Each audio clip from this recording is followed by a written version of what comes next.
Have you ever felt trapped inside your own mind? Not because you don't care, but because you care too much? You're presented with a decision, maybe between two jobs, two cities, two relationships, or even two coffee orders. And you freeze. You spiral. You replay every pro and con like a broken record. You wait for clarity, but it never comes. And eventually, you either want to make the safest possible choice just to end the discomfort, or make no decision at all, hoping time will choose for you. This is the experience of indecision, a uniquely modern kind of suffering. But here's what most people don't realize: indecision isn't about not knowing what to do, it's about not trusting yourself to choose. And what keeps that cycle alive isn't a lack of logic or options, it's the frame, the way you're interpreting the situation. In this video, I want to show you how to escape the mental maze of indecision using a powerful but underrated psychological tool: reframing. We'll break down the three hidden frames that keep you stuck, how to shift them on command, and how to turn decisions from anxiety inducing traps into moments of personal power. Let's get into it. Imagine a maze, but you're not walking through it. Your mind is building it around you. That's what happens when we face difficult decisions. We think we're being rational, but really, we're reinforcing walls. Every overthought variable, every what if, every imagined failure becomes another turn in the maze. We often tell ourselves three stories when we're stuck. One, this decision is too big. Two, this decision is too far away to matter right now. Three, this decision is too hard to make. Each of these creates a distorted frame, a biased lens through which we interpret reality. And once we buy into the frame, it doesn't matter how many facts we gather or opinions we collect, we're still seeing through a filter that traps us. So if you want to escape indecision, the first step isn't action, it's reframing. Use the 2-week, 2-month, 2-year test. How will this decision feel in 2 weeks? In 2 months? 2 years? Visualize your future self looking back on today. What do they wish you'd done? That's not just a thought experiment, it's science-backed.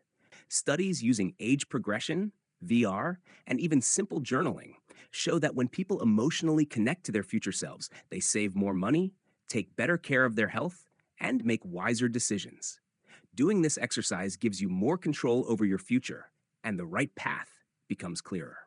Now let's reframe some common misconceptions about decision making. First, the decision is too big. This one's sneaky. Because the truth is, some decisions are important, but we tend to inflate their importance until they feel world-ending. We imagine that this job, this city, this choice will permanently define us. And so we hesitate, we stall, we become terrified of choosing the wrong life. But most big decisions aren't singular. They're just pieces of a much larger web of ongoing choices. Think about it. Moving to a new city doesn't mean you're there forever. Leaving a job doesn't mean you'll never work again. Ending a relationship doesn't mean you'll be alone forever. When you zoom out, you realize that big decisions are rarely final. They're just the beginning of a new chapter. How do we reframe our problems? Here are 3 methods to try. 1. Ask yourself, what would make this decision feel 30% smaller? How can I make this situation more manageable? 2. Break it into smaller steps. Can you test the decision first? 3. Recognize that a wrong choice is usually just a step toward the right one. By shrinking the decision to its real size, you reduce indecision and increase clarity. Now that we know how to reframe our decisions, let's talk about time. The second trap is the illusion of time. We've all said to ourselves, this decision isn't urgent. I'll figure it out later. Let me sit with it just a bit longer. This isn't reflection, it's avoidance. Psychologists call this present bias, the tendency to overvalue short-term comfort and undervalue long-term consequences. We avoid discomfort today at the cost of deeper regret tomorrow. We can reframe this thinking by doing 3 things. 1. Ask, what does this decision cost me each day I avoid it? 2. Visualize your life 2 years from now. Imagine you made no choice. How does that feel? 3. Use the 10-10-10 rule. How will I feel about this decision in 10 minutes? In 10 months? In 10 years? Time can trick you into thinking you're safe, but time always chooses eventually. And usually, it chooses for you. If you like what you're listening to, like and subscribe to keep videos like these coming. After we try to beat our indecision for some time, we hit the emotional wall. This decision is just too hard. We're afraid of regret, afraid of judgment, afraid that if we choose wrong, we'll lose what we already have, or worse, lose ourselves. But here's the truth. Hard doesn't mean impossible. Hard just means meaningful. Listen to that again. Hard doesn't mean impossible. Hard just means meaningful. If you weren't scared, the decision wouldn't matter. Fear is often just a sign that you're standing at the edge of growth. Try these 3 methods to overcome the difficulty of defeating our indecision. 1. Identify the real fear. Is it loss, rejection, uncertainty? Identifying the fear is the first step of this journey. You can't beat an enemy if you don't know what you're up against. 2. Instead of asking, "What if I regret this?" ask, "What if I never try? Do I really want to keep feeling this way, or do I want to improve?" 3. Know that every courageous choice leaves a residue of confidence, even when it doesn't work out. Trying and failing gives you more information than not trying at all. If you can sit with discomfort, you can build a life most people never dare to. Now that we know how to reframe our thoughts, here's a powerful tool I call the decision ladder. Whenever you're stuck, walk yourself up the rungs. 1. Name the decision. Clarity begins with specificity. 2. Shrink the scope. What's the next smallest step you can take? 3. Frame the stakes. Is this really life or death, or just fear talking? 4. Project into the future. How will you feel if you don't act? 5. Act in alignment.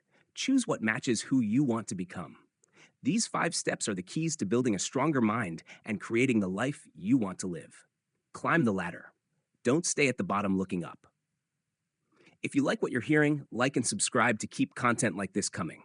Here's something most people never realize. Every decision is a vote to your identity. You're not just choosing what to do, you're choosing who to become. When you say yes to the harder path, you're voting for a braver version of yourself. When you speak up instead of staying silent, you're voting for someone who values their voice. When you walk away from what no longer fits, you're voting for someone who respects their boundaries. And here's the wild part. You don't need to be 100% confident. You just need to be committed. Consistency beats confidence every time. The confidence comes after the decision, never before. To summarize everything we've learned today, indecision isn't just a delay tactic. It's a hidden teacher. It reveals your fears, your attachments, your values. But don't mistake the lesson for a life sentence. You can choose, you can reframe, you can improve. You don't need every answer. You don't need every variable figured out. You just need to shift the frame and take the first step. Because decision isn't just clarity, it's momentum. So here's what I want you to do. Drop a comment below and answer this. What's one decision you've been avoiding, and what new frame will you try applying to it today? If this video helped reframe a decision you've been wrestling with, hit the like button. It helps the channel grow and tells me this content matters. If you want more deep dives like this on mindset, psychology, and personal power, subscribe and turn on notifications. New videos every week, designed to help you move from stuck to unstoppable. Thanks for watching. Now go make that decision.